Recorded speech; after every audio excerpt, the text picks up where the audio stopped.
konsumsi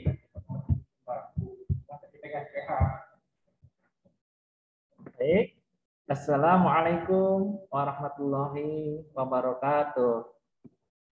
Anak-anakku, para santri, mu'alimin yang berbahagia, mengawali pembelajaran pada kesempatan kali ini, marilah kita mulai dengan membaca basmalah bersama-sama.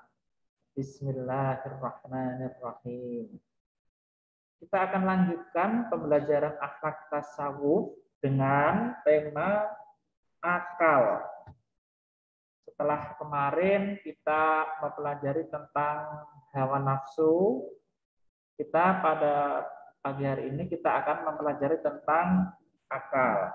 Kita ulas sedikit pembelajaran yang telah lalu, jenis-jenis nafsu dan juga ciri-cirinya. Nah, yang pertama adalah nafsu apa? Amarah, yaitu orang yang hobi berbuat dosa. Kalau tidak berbuat dosa, ada yang kurang di dalam dirinya. Kemudian ada lawamah, setiap kali berbuat dosa dia menyesal, tapi masih juga mengulanginya lagi. Kemudian ada mulhammah, sama ada penyesalan, tetapi perbedaannya dengan lawamah sudah tidak mengulanginya lagi. Kemudian mutmainnah, sudah konsisten untuk berbuat kebaikan demi kebaikan. Kemudian ada rodiyah, sudah menghindari hal-hal yang sia-sia. Ngobrol sama teman, berbincang-bincang itu tidak dosa, tetapi kalau itu mengganggu untuk dia tidak sholat tahajud, bagi makom rodiyah ini adalah bincang-bincang tadi harus dihindari, ya, karena berpotensi menghalangi untuk berbuat amal yang nilainya lebih tinggi. Kemudian ada makom mardiyah, itu makomnya para wali. Kemudian yang terakhir adalah kamilah, yaitu makom yang dimiliki oleh para nabi. Nah, mudah-mudahan sekali lagi kita terus berlatih meningkatkan level kita. Minimal kita harus menghindari 1 dan 2. Kemudian kita bisa mencapai makom yang minimal mulhammah. Oke. Kita akan lanjutkan pembelajaran terkait dengan akal.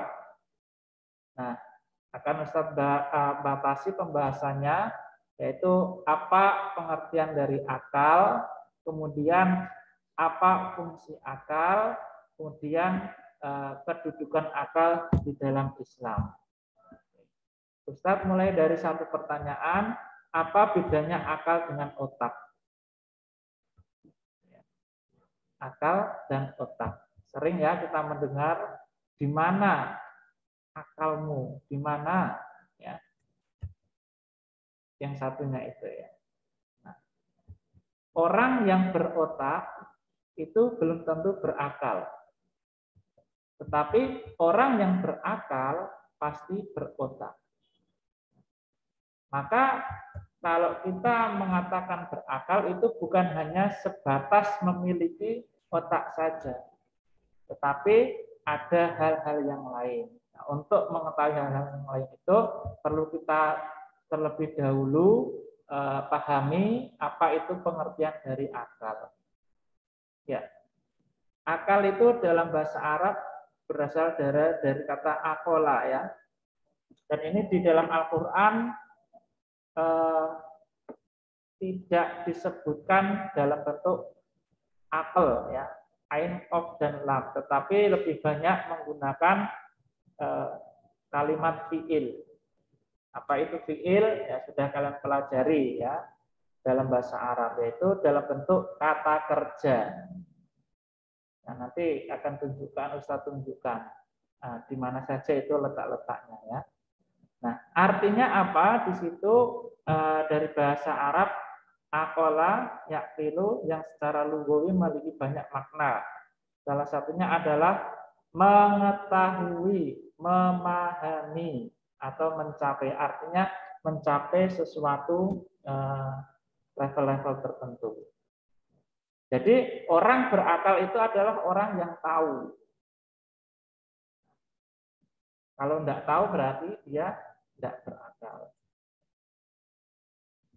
Nah, kemudian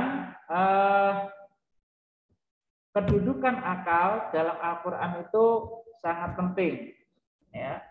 Yang pertama karena akal itu merupakan salah satu aspek maqasid syariah. Ya. Jadi diturunkannya agama Islam itu untuk melindungi 5 hal. Ya. Ada agama, ada harta, ada jiwa, dan juga ada akal. Jadi kalau ditanya apa kedudukan akal dalam Islam, itu tadi yang pertama merupakan salah satu bagian dari maqasid syariah. Kemudian apa?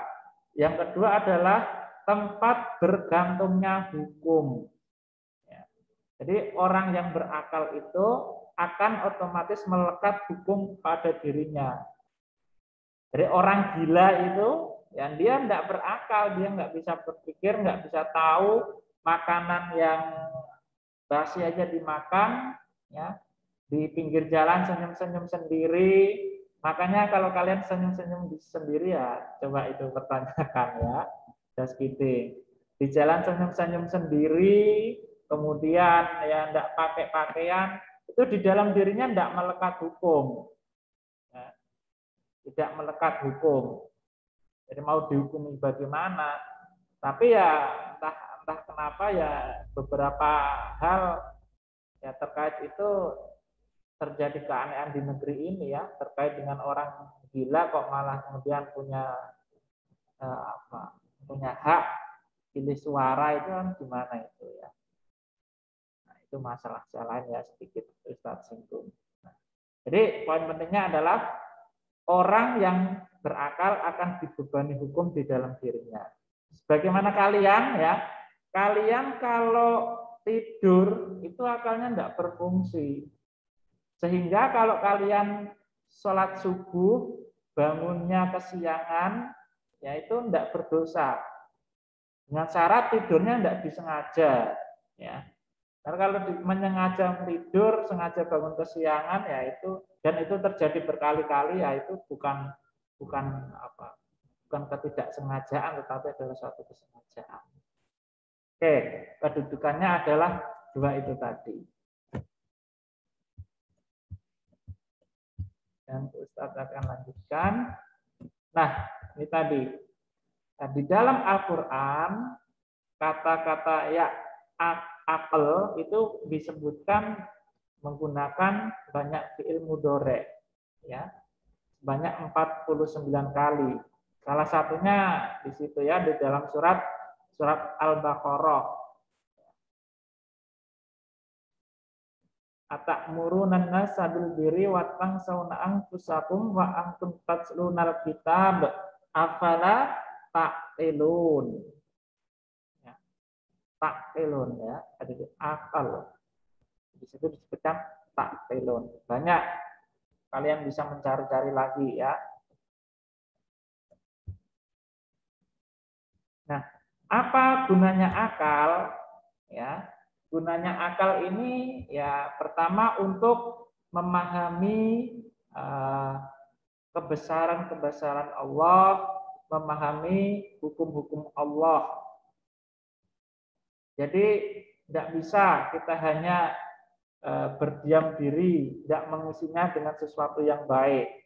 Maka ciri-ciri dari orang yang menggunakan akalnya itu adalah apa? Punya semangat untuk terus belajar. Kalau orang tidak punya semangat untuk belajar, ya cuma diam aja, wah ini berarti tidak menggunakan akalnya. Padahal tadi ada sindiran tadi ya, afala ta'qilun. Apakah kamu tidak mengetahui? Disindir terus itu ya. Allah mengucapkan itu dalam banyak ayat. Kurang lebih yang Ustaz temukan tadi adalah 49. Oke.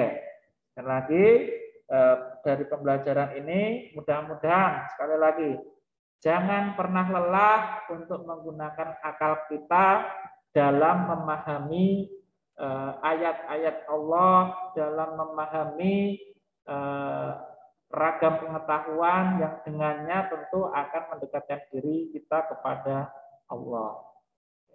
Kita cukupkan pembelajarannya dengan membaca hamdalah bersama-sama. Alhamdulillahirabbil alamin.